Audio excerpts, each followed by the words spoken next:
قال اللہ تبارک و تعالی فی القرآن المجید والفرقان الحمید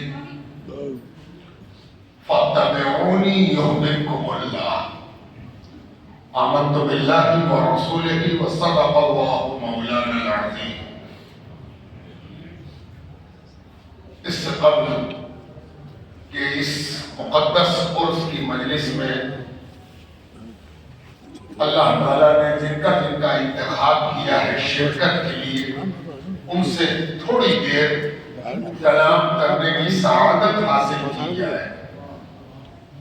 آئیے ہم اور آپ اس سعادت کو مزید سعید بنانے کے لیے بارگاہ نبوت اور بارگاہ اہل نبوت، بارگاہ آل نبوت کی بارگاہ میں صلاۃ و سلام پیش کرنے کی سعادت حاصل کر۔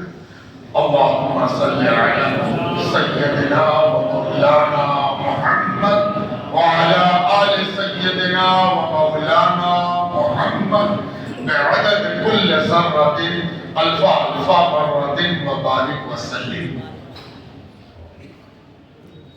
مشائخ، علماء، مشاہیر، دانشور، معتقدین، مریدین، متوسلین، متحیرین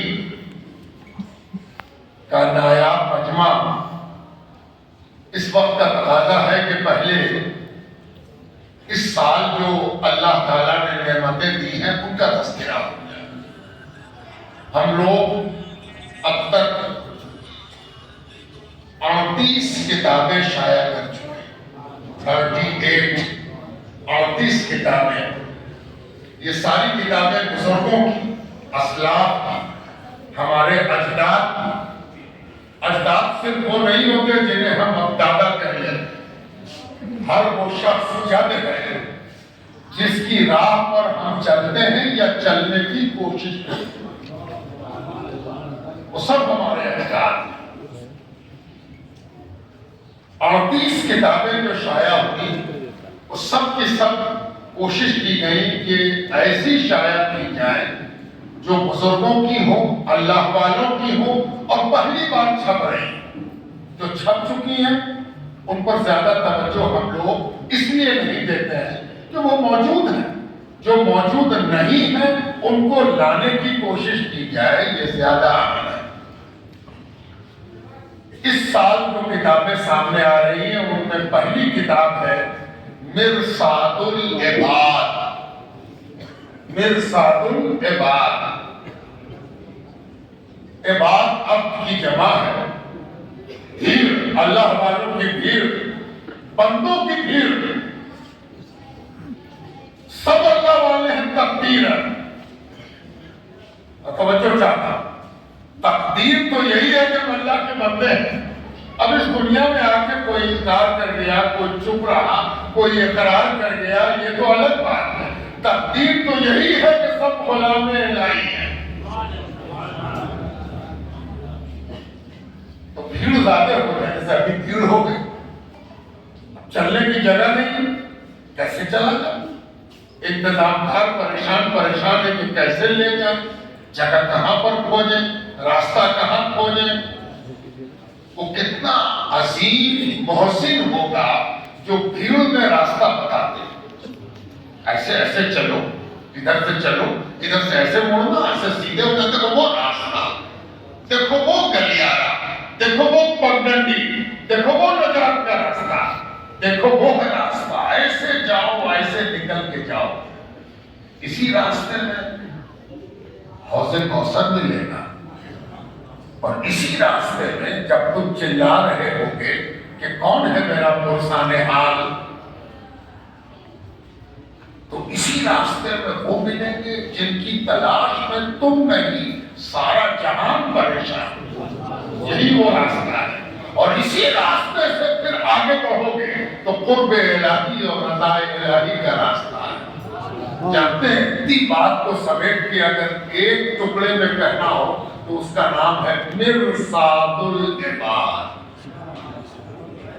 مرصاد، مرصاد کہتے ہی ہیں پر ڈنڈی کو، وہ پتلا سا راستہ جو نجات کی ضمانت بنے. یہ کتاب آج سے 750 سال پہلے لکھی گئی اور یہ کتاب اتنی پاپولر ہوئی کہ خواجہ نظام الدین اولیاء محبوب الہی کی بارگاہ میں ان کے ایک مرید فوائد الفوائد کے مرتب حسن قلعہ سجزی فرماتے ہیں کہ میں نے اس کتاب سے ایک مصرع حضرت کے سامنے پڑھا. ایک مصرع ہے نا, ایک مصرع پڑھ کے تمام کیا تھا کہ حضرت نے 4 مصرے پڑھ دیے. میں نے سوچا تھا کہ میرے ساتھ کے ایک مصرے کو سنا کے کمال کریں گے. حضرت نے کہا تم ابھی ایک ہی مصرے تک پہنچے ہو, میں اس کتاب کے 4 مصروں تک پہنچا. اس سے یہ پتا چلا کہ خواجہ نظام الدین اولیاء جیسا بزرگ اس کتاب کا دل دادا تھا. کتاب تو آپ بھی پڑھتے ہیں اور ہم بھی پڑھتے ہیں, ہم سے زیادہ آپ کو یاد رہتا ہوگا اور آپ سے زیادہ ہم بھول جاتے ہیں. خواجہ نظام الدین اولیاء اللہ رب العزت کی بارگاہ میں ان کو جو قربت اور نزدیکی تھی, اس میں فرصت کہاں ملتی تھی کسی اور چیز کو یاد کرنے. اور ایسا بزرگ کسی کتاب میں پائی جانے والی رباعیات اور اشعار کو اس طرح حفظ کیے ہوئے تھا, اس کے مطلب ان کی پسندیدہ کتاب. مخدوم جہاں شرف الحق والدین احمد یحییٰ منیری. حیرت ہوتی ہے حضرت پر کہ جو کتاب حضرت کے زمانے سے ذرا پہلے لکھی گئی وہ حضرت تک کب پہنچ گئی, کیسے پہنچ گئی, کتنی پاپولر ہوئی. اچھا پاپولرٹی کو چھوڑیے, کتاب پاپولرٹی کی وجہ سے سب کو مہیا نہیں ہوتی. کتاب بڑی مشہور ہے, اس کی یہ معنی نہیں کہ سب لوگ دیکھ لیں اور سب پڑھ بھی لیں. کتاب پڑھتا ہے آدمی اپنے ذوق کی بنیاد پر. اگر میرا ذوق ہے تو کل کتاب چھپی اور آج میرے ہاتھ میں ہو, اور آج ہی کتاب چھپے اور آپ آن لائن اس کا مطالعہ کر رہے ہو, تو یہ نہیں کہا جائے گا کہ کتاب بہت مشہور ہے, یہ کہا جائے گا کہ آپ کا ذوق بہت بلند ہے. مخدوم جہاں عجیب ذات کا نام. ابھی کتاب لکھی جا رہی ہے اور ادھر مخدوم جہاں کا ذوق, تجسس, تحقیق کا مادہ, بلند ہمتی, حضرت کی علوم و مرتبتی اس بات کا تقاضا کر رہی ہے کہ لکھی گئی بغداد میں, لکھی گئی مصر میں, لکھی گئی عجم میں, لکھی گئی عرب میں, اور مخدوم جہاں کی خانقاہ میں موجود ہے. مخدوم جہاں اس کا حوالہ دے رہے ہیں. ہم لوگوں نے مخدوم جہاں پر کام جب کیا تو اس کام کے بڑے ثمرات ہوئے, بڑے فائدے ہوئے. یاد رکھیے بزرگوں سے وابستہ ہونے کے بہت سے فائدے ہوتے ہیں, ایک فائدہ نہیں ہوتا, ہمہ جہت فائدہ ہوتا ہے. اتنا فائدہ ہوتا ہے کہ ان فوائد کو شمار نہیں کیا جا سکتا. ایک فائدہ یہ ہوا کہ مخدوم جہاں کی کتابوں کو پڑھنے سے ایک فائدہ ملا رہا, جس کتاب کا حوالہ حضرت نے دیا تھا اس کی تلاش, اس تک پہنچنا اور اس کی دستیابی اور اس کی حصولیابی, اس کی تحقیق کہ مخدوم جہاں نے اس کا حوالہ دیا یہ کون کتاب ہے. اور اسی فائدے کا فائدہ ہے کہ آج مرصاد العباد چھپ کر آپ کے سامنے ہے. 734 پیج, تقریباً 750. آسان نہیں ہوتا, بہت بڑا کام, لیکن جس بڑے نے مہربانی کر کے اس کتاب کا کام کرایا اس کی مہربانی 750 صفحے کو بھی ہم لوگوں کے لیے اپنے فضل سے آسان کر دی. پھر ایک فکر ہوئی کہ 750 صفحے کا تو وزن بہت ہوگا, اتنی وزنی کتاب کسی کو دی جائے گی, کہیں کمثل الحمار یحمل اسفارا نہ ہو, تب تو بہت مشکل ہو.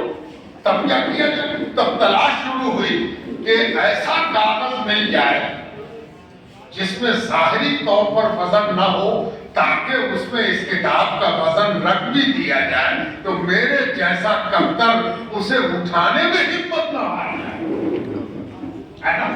وہ کتاب کی اشعار اتنی آسان کر دی پروردگار نے کہ ابھی جب آپ اپنے ہاتھ میں لیں گے تو آپ بھی دنگ رہ جائیں گے کہ یہ 750 پیج کی کتاب ہے یا 7 ورق کی کتاب ہے نا۔ اتنا بڑا مصنف اس کا، مصنف کا نام ہے شیخ نجم الدین دایا رازی۔ اتنی بڑی ذات ہے کہ کئی تقریریں صرف ان پر کی جا سکتی، لیکن میں زیادہ تفصیل میں نہیں جاؤں گا۔ میں صرف یہ ایک بات بتاؤں گا کہ آدمی کبھی کوئی حادثہ واقعہ ہو جائے تو خوف جاتا ہے، چوٹ لگ گئی یا بیٹھ گیا، چہرہ اتر گیا، نماز میں دل نہیں لگ رہا، تقریر سننے میں طبیعت مائل نہیں ہے، کیا سنے چوٹ لگ گئی ہے نا۔ جانتے ہیں یہ کتاب کس نے لکھی؟ پورا خاندان اس کا بغداد میں ہلاکو کے حملے میں شہید ہو گیا، پورا خاندان، بیوی، بیٹی، بچے، اہل و عیال، رشتہ دار، قرابت دار، سب شہید۔ پیر شہید ہو گئے، پیر کے پیر شہید ہو گئے ہے نا۔ شیخ نجم الدین کبریٰ ولی تراش، آپ کیا سمجھتے ہیں کہ پیر شہید ہو گئے جو ہم نے کہہ دیا یہ کوئی آسان سا جملہ؟ یہ اس پیر کا نام میں لے رہا ہوں شہادت کے حوالے سے جس نے دنیا کو پیر بننا سکھایا ہے، جن کے قدموں کا نشان دیکھ کر اور اس کا بوسہ لے کر اور اس کو مسلح بنا کر لوگ امام بنے ہیں۔ اس بزرگ کا ذکر کر رہا ہوں، شیخ نجم الدین کبریٰ ولی تراش۔ وقت نہیں ہے ورنہ میں سناتا آپ کو کہ وہ کیسے شہید ہوئے اور کیا غفلت میں شہید ہو گئے، مار ڈالے گئے، بعد میں دیکھا گیا کہ حضرت شہید ہو گئے، نہیں، اپنی شہادت کا اعلان کر دیا کہ فیصلہ ہو گیا، اب تو شہید ہونا ہے، شہادت کے لیے ہم تیار ہیں۔ اس شہید کا مرید ہے یہ کتاب پڑھنے والے کو یہ ذوق دیتی ہے کہ کسی حادثے سے گھبراؤ مت، کسی نقصان سے ڈرو مت، کسی ظلم سے پریشان مت۔ اللہ سبحانہ وتعالیٰ کا فضل اگر تمہارے ساتھ ہے تو یہ ساری باتیں تمہارے مراتب کی ترقی کے لیے ہے اور تم کو کچھ دینا مقصود ہے۔ جب دینے کا وقت آتا ہے تو آدمی کو ہاتھ پھیلانا پڑتا ہے، جیسے ہاتھ پھیلانے میں محنت کرنی ہوتی ہے ویسے ہی ان حادثات کو سہنا ہاتھ کا پھیلانا۔ یہ وہ کتاب ہے جو آج اس کا اجرا ہو رہا ہے۔ یہ 100 برس سے بھی اوپر ہو گیا اس کا اردو ترجمہ چھپا تھا، لیکن کوئی جانتا نہیں، اور کم جگہوں پر کہیں کہیں ہوگا، خستہ حال، لاپتہ، لامعلوم۔ یہ گویا پہلی بار اس کا اردو ترجمہ سامنے آ رہا ہے۔ ایک کتاب تو یہ ہو گئی، اب دوسری کتاب حضرت سیدنا مخدوم منیر پاکباز رحمت اللہ علیہ نے کمال کر دیا اس حوالے سے کہ آپ صرف مرید نہیں کرتے کہ مرید کر دیا آپ سے مرید ہے میرے، نہیں، تربیت کا ایک نصاب تھا، کریکولم تھا، کیسے تربیت دی جائے اور تربیت کی تکمیل کیسے ہو، خلیفہ بنانے سے پہلے کیسے اس کا امتحان لیا جائے گا تاکہ اس کی خلافت کا رنگ چوکھا ہو جائے ہے نا۔ خلافت بانٹ دینا یہ کام نہیں ہے، تم بھی خلیفہ، تم بھی خلیفہ، تم بھی خلیفہ۔ میں تو دنگ رہتا ہوں حضرت کے نظام پر۔ حضرت کا ایک طریقہ یہ تھا کہ حضرت تو یہاں حضرت کی خانقاہ، حضرت جب اس کو خلافت دیتے اور خلافت کی تیاری ہو جاتی کہ یہ خلیفہ بنے گا تو اس کو بھیجتے، تھوڑی دوری پر آپ کبھی جائیں گے تو میر تقی کی مسجد ہے، ذرا سا آگے بڑھ کے پورب جانب میر تقی کی مسجد ہے، اس میں بھی کیمپس۔ حضرت جب پٹنہ آئے تھے تو پہلے وہیں ٹھہرے، پٹنہ آئے تو پہلا قیام میر تقی کی مسجد میں ہوا اور میر تقی کی مسجد میں 1 مہینہ حضرت رہے، 1 مہینہ۔ اس ایک مہینے میں حضرت کو کچھ قلبی پریشانی محسوس ہوتی، اس کے لیے ہم کہتے ہیں تصوف کی اصطلاح میں انقباض، اور اس کی ضد ہے انشراح۔ اللہ تعالیٰ نے موسیٰ علیہ السلام کی دعا نقل کی ہے، رب اشرح لی صدری، اے اللہ بڑی ذمہ داری تو نے دی ہے کہ نبی بنا دیا اور کہا کہ جاؤ فرعون کے پاس جا کے بات کرو۔ فرعون اتنی بڑی حکومت، اتنا ظالم، ایسا جابر، مطلق العنان، کوئی انگلی تک نہ اٹھا سکے جس کی طرف گردن تراش دے، اس سے حکم ہو گیا کہ جاؤ اور جا کے کہو انہو طغا، وہ سرکش ہو گیا ہے، ٹیڑھا ہو گیا ہے، جاؤ اس کو سیدھا کر۔ اللہ اکبر۔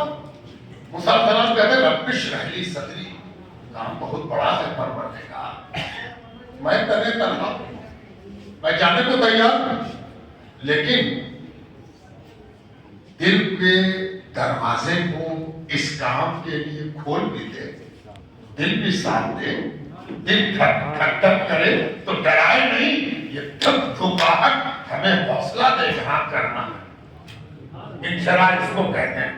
یہ تو موسیٰ علیہ السلام ہے جو مانگ رہے ہیں، آپ اور ہم اس کے غلام ہیں جس سے اللہ تعالیٰ کہتا الم نشرح لک صدرک، کہ میرے حبیب آپ کو جو ہم نے ذمہ داری دی ہے وہ سارے نبیوں کی ملا کر ایک ساتھ دے دیا، اور ذرا پریشان خاطر مت ہوئیے گا، آپ کے مبارک سینے کا دروازہ بڑی خوبی کے ساتھ کھول دیا ہے کہ آپ کام کرتے جائیے گا اور آپ کی ساری قوت اس کے آگے آگے چلے گی اور آپ کے لیے راستہ آسان کر دی جائے گا۔ یہ انشراح۔ مخدوم صاحب جب میر تقی کی مسجد میں آئے تو انشراح نہیں تھا، پریشان، کیا ہو گیا، کیسے ہو گیا؟ پٹنہ تو بھیجا گیا، دفتر رسالت سے بھیجا گیا، سرکار رسالت معاذ نے اشارہ کیا پٹنہ جاؤ، پٹنہ یہی ہے، کوئی دوسرا نقشے میں ہے نہیں۔ تو انشراح کی ایک مہینہ گزرتے گزرتے ایک روز ایک انشراح کا دروازہ کھلا، اور وہ یہ تھا کہ پٹنہ تو آ گئے، مخدوم جہاں سے ملاقات کی، مخدوم جہاں سے ملاقات کرو،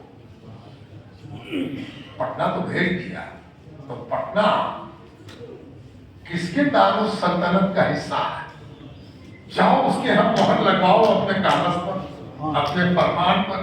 جیسے ہی اشارہ ہوا، مخدوم منیب پاکباز رحمۃ اللہ علیہ بہانشی کروانا، مخدوم جہاں کے آستانے پر چلکش ہوئے، مراقب ہوئے، کیا کیفیت ہو، ذرا اندازہ لگائیے، ایک ملک کا سفیر کسی دوسرے ملک میں متعین ہوتا ہے تو وہ اپنے کاغذات کو لے کے اس ملک کے صدر کی بارگاہ میں حاضر ہوتا ہے اور کہتا ہے کہ پریزیڈنٹ صاحب، راشٹرپتی، صدر مملکت، ہم کو آپ کے ملک میں سفیر بنایا گیا ہے، آپ بھی اس پر مہر قبولیت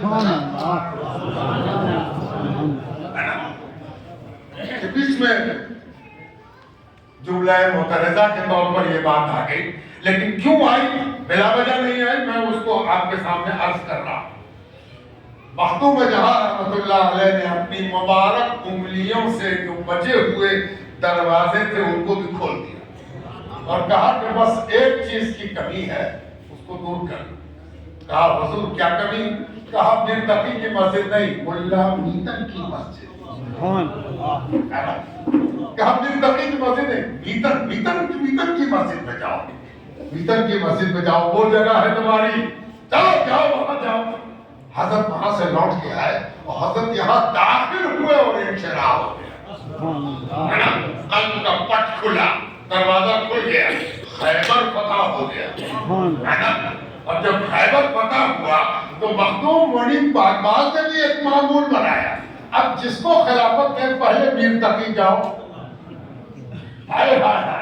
اور میر تقی میں جا کے کچھ دن گزارو، ہم دیکھیں گے کہ تم کو انقلاب ہوتا ہے کہ انشراح ہوتا ہے۔ دیکھو ایک نصاب مرتب ہو رہا ہے، ایک کیریکولم ہے، ایک پاٹھیہ کرم ہے، ایک طریقہ حضرت ایجاد فرما رہے ہیں۔ اچھا استاد پڑھانے کا ڈھنگ نکالتا ہے۔ استاد اگر شاگرد کے مطابق بدلتا نہ رہا تو استاد کیا؟ پیر کا کمال یہی ہے کہ پیر بندھے ٹکے اصول پر نہیں چلتا، پیر مرید کے اعتبار سے نصاب بناتا ہے۔ حضور صلی اللہ علیہ وسلم کی اولاد اور وظائف پر جب کبھی آپ کی توجہ ہو اور آپ جاننا چاہیے تو آپ کو ایک دلچسپ چیز کا پتہ چلے گا کہ حضور صلی اللہ علیہ وآلہ وسلم اپنے صحابہ کو، اپنے تربیت یافتگان کو، اپنی صحبت میں بیٹھنے والوں کو جب کوئی وظیفہ تعلیم کرتے تو جس کو وظیفہ دیتے اسی کے مطابق دیتے، دوسرے کو دوسرا دیتے۔ یہاں تک کہ جو درود، صحابہ نے پوچھا یا رسول اللہ درود کیسے بھیجیں، تو جو ان کو بتایا ان سے فرق کر کے دوسرے کو بتایا، تیسرے کو تیسرا طریقہ بتا دیا۔ اہل زبان ہے، فصیح اللسان ہے، جب بیان کرتے ہیں تو وہ ایک چیز کے تابع نہیں ہے، یہ بیان کیا تو یہ بھی خوبصورت، وہ بیان کیا تو وہ بھی۔ سبحان اللہ۔ تو وقتوں مولوی پاکباز رحمۃ اللہ علیہ نصاب بناتے ہیں خلافت دینے کا، تربیت دینے کا۔ آپ کو سن کے حیرت ہوگی کہ جتنے خلیفہ سب کامل، کامل نام نہیں تھا ان کا، دنیا نے مانا کہ یہ سب کامل ہے۔ اللہ اکبر، ایسا کمال جو آیا توجہ ڈالی اور نظر کرم میں قسمت ساتھ نظر ڈال دی اور قسمت بدل گئی۔ ایک خلیفہ حضرت کے ہیں مخدوم شاہ حسن علی، ہے نا، ایسا ذوق کا بزرگ، ایسی طبیعت اور بلند طبیعتی کا بزرگ تھے، سبحان اللہ۔ ایک روز اپنے شاعر سے کہتے ہیں، پڑھیے گا اس میں بھی، کہ حضور کے مریدوں میں ایک مرید بڑے عجیب رنگ کا ہے، عجیب ڈھنگ کا ہے۔ کون؟ ان کا نام ہے محمد فاضل۔ ذرا سنیے فاضل کیسے ہیں۔ فاضل ایسے ہیں کہ اتنے کامیاب شخصیت کے مالک ہیں کہ وہ پٹنہ کی سرحد کے پاس ایک جگہ تھی، وہاں فاضل بیٹھے رہتے تھے۔ عمر اچھی خاصی ہو گئی تھی، 60 کے قریب، 60 سال سے اوپر ہی تھے۔ اور فاضل جو پٹنہ میں آتا تھا اس کا حال بتاتے تھے، تو کچا، یہ تو ادپکا، اس کی کوئی حیثیت، اب جس کو بولے اتنا سٹیک بولتے تھے کہ جس کے بارے میں بولتے اس کا رنگ آئینے کی طرح اس کے سامنے ہوتا، گویا تنقید نہیں تھی، آئینہ دکھاتے، آئینہ ایسے دکھاتے، اور آئینے میں آپ کی دیکھے تو اپنا عیب خود نظر آ جائے، اب کس پر اعتراض؟ فاضل کسی سے مرید نہیں ہوتے تھے، بڑے بڑے پیر صاحبان فاضل کے سامنے آئے اور پیری کا رنگ اتار دیا فاضل، ہے نا، وہ فاضل تھے، دیکھ کے رابطہ بدل گیا، ارے باپ تو فاضل ہی تھا، پتہ ادھر سے نکلو۔ حضرت مخدوم غنی پاکباز سرکار عالم کی بشارت سے آ رہے ہیں، اتفاق سے حضرت کا قیام اسی مسجد میں ہو گیا جس میں فاضل۔ اب ایک طرف حضرت بیٹھے ہیں اور ایک طرف فاضل بیٹھے ہیں، اور فاضل زور لگا رہے ہیں کہ حضرت کا مقام پتہ چل جائے، مرتبہ پتہ چل جائے، حیثیت پتہ چل جائے، تاکہ ان کو بھی آئینہ دکھا دیں۔ میرا تو پسندیدہ کام ہے آئینہ دکھانا، وہ آئینہ دکھاتے ہیں اور کیسے کیسے کو ہم نمدیدہ اور شرمسار کرتے ہیں، ہے نا۔ بہت دیر جب ہو گئی تو فاضل پسینے پسینے، ہے نا، بالکل اسی طرح ایسے کوئی بیچارہ کلاکار اپنی کلا دکھانے میں چوک جائے، ہے نا، مائک کے سامنے آئے اور بولتی ماری ہے نا، اب آپ سانس پکڑے اور آواز غائب ہو جائے۔ حضرت فاضل پسینے پسینے، حضرت نے ایک بات نظر گھمائی اور کہا فاضل کب تک آئینہ دکھاؤ گے، کبھی دیکھا بھی کرو گے،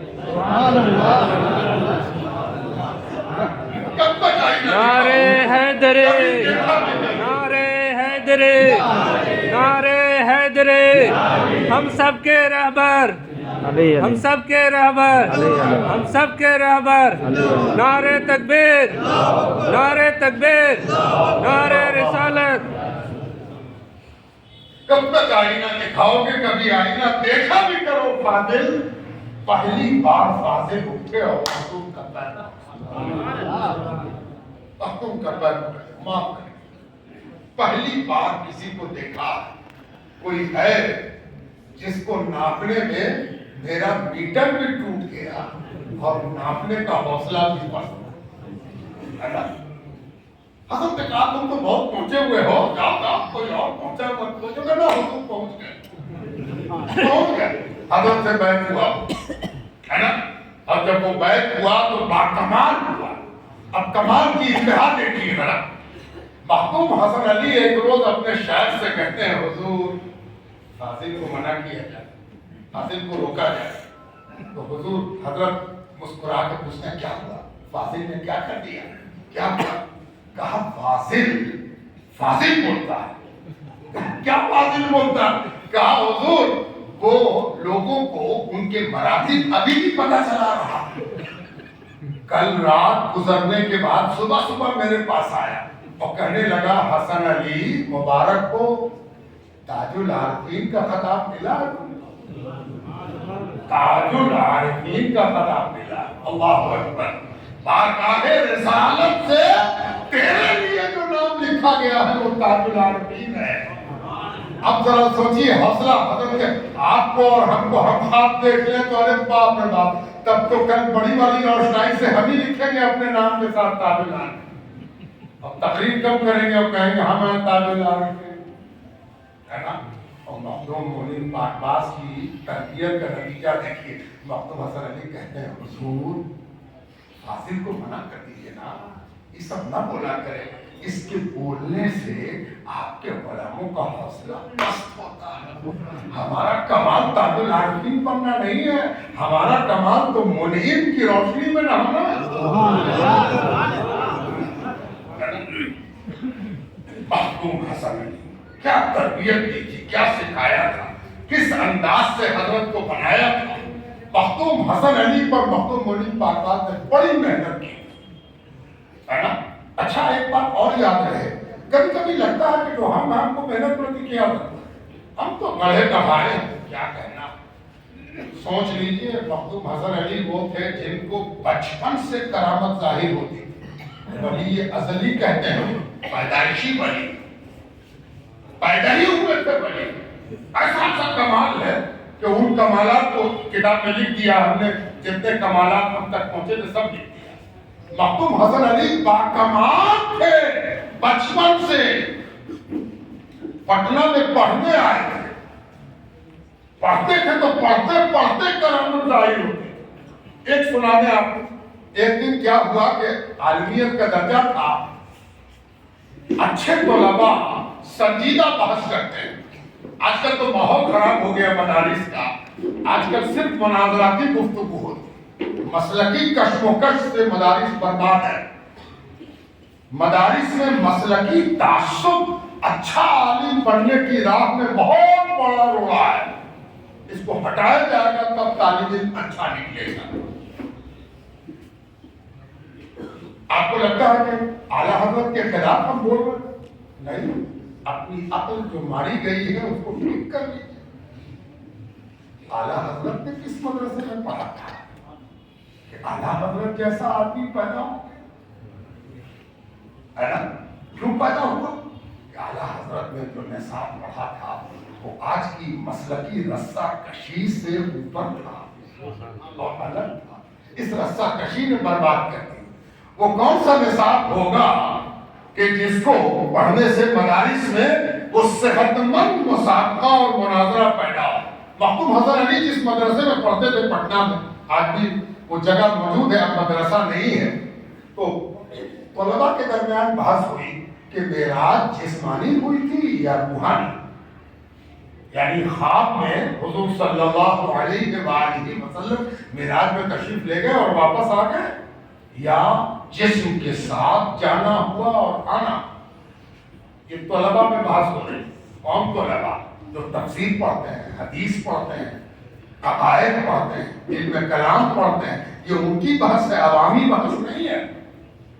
مخدوم حسن علی نے کہا یہ سبق تو شیخ نے، استاد نے پڑھایا، پھر بھی تم کو شک ہے؟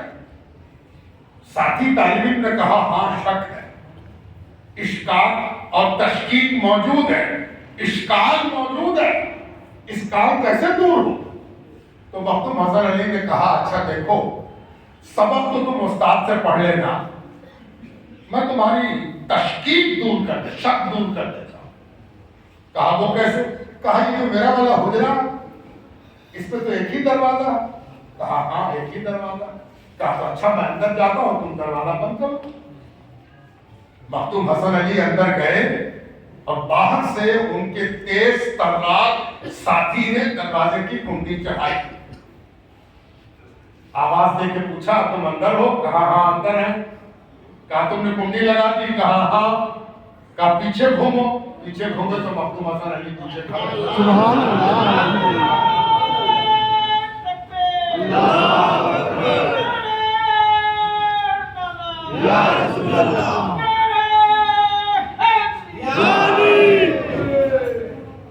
دیکھیے بچہ جب کھیل کود کرتا ہے تو اس میں بچپنا رہتا ہے، اگر بچپنا نہ رہا تو پھر اس کے کھیل کود کا مزہ بھی نہیں۔ مخدوم حسن علی نے بعد میں یہ کام نہیں کیا، یہ تب کیا جب طالب علمانہ دور تھا، اس لیے اس پر زیادہ تشویش مت پیدا کیجیے گا۔ آپ کے ذہن میں بات ہونی چاہیے کہ ایک بچہ اس طریقے سے کمال دکھا رہا کہ اپنے نبی کی حقانیت کو ثابت کر دے کہ جب 1200 برس کے بعد ایک امتی یہ کر سکتا ہے تو نبی کا ہے۔ یہ مخدوم حسن علی ہیں، ان کو پیر کی ضرورت پڑی، یہ میں نے سنایا۔ نصاب پڑھتے پڑھتے پوچھتے تھے کوئی اللہ والا، کوئی اللہ، کسی نے کہا کہ ارے مخدوم منیب پاک آئے ہوئے ہیں۔ کہا منیب پاک، گھر والوں سے مشورہ کیا تو پتہ چلا کہ حضرت پچنا کے ہیں اور میں شاہ پورا کا ہوں، تو قرابت داری جو بستی میں ہو جاتی ہے، ایک بستی کے رہنے والے 4 بستی سے رشتہ داری ہو جاتی ہے۔ کسی سے پوچھو تو میرے چچا لگتے ہیں، کیسے چچا لگتے ہیں؟ ارے میری بستی ان کی بستی بغل بغل میں ہے، سب لوگ ان کو چچا ہی کہتے ہیں، میرے بھی چچا۔ مخدوم حسن علی سے مخدوم منیب پاکباز کی جواری رشتہ داری، اسی جوار کے رہنے والے حضرت کی خدمت میں حاضر ہوئے۔ حضرت نے ایک نظر ڈالا، مخدوم حسن علی نے کہا حضور آپ کے جوار کا۔ حضرت نے قبول کر تعلیم دی، تربیت دی، باکمال بنا دیا، ایسا باکمال بنایا کہ سبحان اللہ۔ مخدوم حسن علی نے اپنے مریدوں کی تربیت کرنے کا ایک خاص انداز پیدا فرما دیا، کمال حاصل تھا۔ ایسی تربیت کرتے تھے کہ آمنے سامنے بیٹھا کے جیسے تربیت ہو رہی، تم دنیا کے کسی کونے میں رہو وہیں سے تربیت ہے نا۔ یہ مخدوم حسن علی مخدوم منیب پاکباز کے طریقہ کار کی میراث ہے نا۔ تو مخدوم حسن علی نے اپنے مرید اور خلیفہ جتنے حضرت کے تھے ان میں سے بعض کے نام خط لکھے، چٹھی۔ مرید نے کوئی چٹھی لکھی، پیر نے جواب دیا، مرید نے سوال کیا، پیر نے جواب دیا، مرید کو شک ہوا، پیر نے شک دور کیا۔ یہ خط 200 سال سے کسی کو چنتا نہیں تھی کہ نکالا جائے، کھوجا جائے، پڑھا جائے، نوٹ کیا جائے، ملایا جائے۔ میں کوئی دعویٰ نہیں کر رہا، لیکن اللہ تعالیٰ نے میرے ہی انتخاب کیا کہ یہی کرے گا، ہے نا۔ کبھی کبھی پروردگار ایسی جگہ اپنا مکان بنوا دیتا ہے جو وادی غیر ذی زرع ہے نا۔ ریگستان میں جیسے کعبہ بن جاتا ہے، ویسے ہی اس جاہل کا انتخاب کیا گیا کہ اس سے ایک عالمانہ کام ہے نا۔ تب مخدوم حسن علی کے مکاتیب شائع ہو گئے، پورے کے پورے اردو میں ترجمہ کیا گیا، سب ختم ہو گیا، چھپا اور ختم ہو گیا۔ پڑوسی ملک میں بھی چھاپ دیا، میرے ہی چھاپا ہوا۔ اب مانگ بڑھ گئی کہ پھر سے شائع کیا۔ اس بار کچھ نئے خطوط بھی مل گئے، وہ بھی شامل کر دیے گئے، اور ضخیم مخدوم حسن علی کے مکاتیب چھپ گئے۔ چھوٹا چھوٹا خط ہے، اس میں ایک خط اردو میں بھی ہے، اس کا ترجمہ نہیں کیا گیا، وہ اردو ہی میں لکھا گیا۔ یہ بھی جان لیجئے کہ اس سے پرانا اردو کا خط اب تک نہیں ملا ہے، یعنی پہلا اردو زبان کا خط مخدوم حسن علی نے حکیم فرات اللہ کو لکھا تھا۔ آج صبح میں سیمینار ہو رہا تھا، اس میں یہ تذکرہ نہ ہو سکا، چلیے صبح کا بھولا اگر شام کو گھر آ جائے تو اس کو بھولا نہیں کہتے۔ مخدوم حسن علی کتنا کام کیا ہے صوفیوں نے، پہلا اردو خط ایک صوفی نے صوفی بنانے کو لکھا، وہ بھی اس میں شامل ہے، وہ بھی شائع ہو گیا۔ اب تیسری کتاب، الحمدللہ ہم ابوالعلائی ہیں، اصل کے دن سے ہمارے دل پر لکھا ہوا نام ابوالعلائی، اور ابوالعلائی جو ہے وہ منیمی ہونے کی وجہ سے ہے۔ مخدوم منیم پاکباز کا واسطہ نہ ہوتا تو سب سلسلہ آپ کو مل گیا ہوتا، ابوالعلائی نہ ملتا۔ یہ جتنے جہانگیری یہاں بیٹھے ہوئے ہیں، یہ مخدوم منیم پاکباز کی نسبت سے ابوالعلائی ہے۔ یہ تو قادری بھی ہے، چشتی بھی ہے، سہروردی بھی ہے، فردوسی بھی ہے، لیکن مخدوم منیم پاک نے جو ابوالعلائی نعمت ایسی حاصل کی تھی کہ ملک ہو گئے سلسلے ابوالعلائیہ، ملکیت، ادھار لیا ہوا نہیں، ہاتھ رکھا ہوا نہیں، ملکیت کوئی چیز ہو جائے تو اس کو کسی دوسرے کے دینے میں آدمی صاحب اختیار ہے، جس کو جتنا چاہے دے، میری ملک ہے نا۔ آپ خوش ہوئے تو 10 روپے نظر دیجیے، خوش ہوئے تو 100، اور خوش ہوئے تو پوری جیب جھاڑ دی۔ کاہے؟ اس لیے کہ جو چیز نظر کر رہے ہیں وہ آپ کی ملک ہے نا۔ تو سلسلے ابوالعلائیہ مخدوم منیم پاکباز کی ملک ہو گئی، ملکیت۔ سیدنا ابوالعلا آگرہ میں آپ کا آستانِ بافیض، اور مخدوم منیم پاکباز سلسلے ابوالعلائیہ کے سب سے بڑے بزرگ۔ آپ کی خانقاہ میں سیدنا ابوالعلا کا دیوان، شاعری کا دیوان، غزلیات کا دیوان، عارفانہ غزلوں کا دیوان محفوظ رہا، جو کہیں پایا نہیں جاتا۔ پہلی بار سیدنا ابوالعلا کا دیوان چھپ کر اجرا ہو رہا۔ یہ 3 اہم کام اس سال انجام پائے، جو تکمیل تک پہنچ گئے، اور اب ان کا اجرا ہے۔ میں درخواست کروں گا جناب حضور سید شاہ محمد سیف الدین فردوسی مدظ اللہ العالی، جو مخدوم جہاں کے موجودہ سجادہ نشین ہیں، اور خانقاہ بلخیہ فردوسیہ رائے پورا فتوحہ کے سجادہ نشین ڈاکٹر اخی المکرم سید شاہ مظفر الدین بلخی صاحب، قبول اللہ حسینی صاحب، سید شاہ قبول اللہ حسینی حیدرآباد سے آئے ہوئے سجادہ نشین، میں ان سے بھی درخواست کرتا ہوں، اور شاہ محمد حیات صاحب الہ آباد خانقاہ حلیمیہ ابوالعلائیہ کے جانشین، ان سب سے میں درخواست کرتا ہوں کہ اجرا اور رونمائی کے تاریخی عمل کو انجام بولنا چاہتا ہے۔ کہاں آصف؟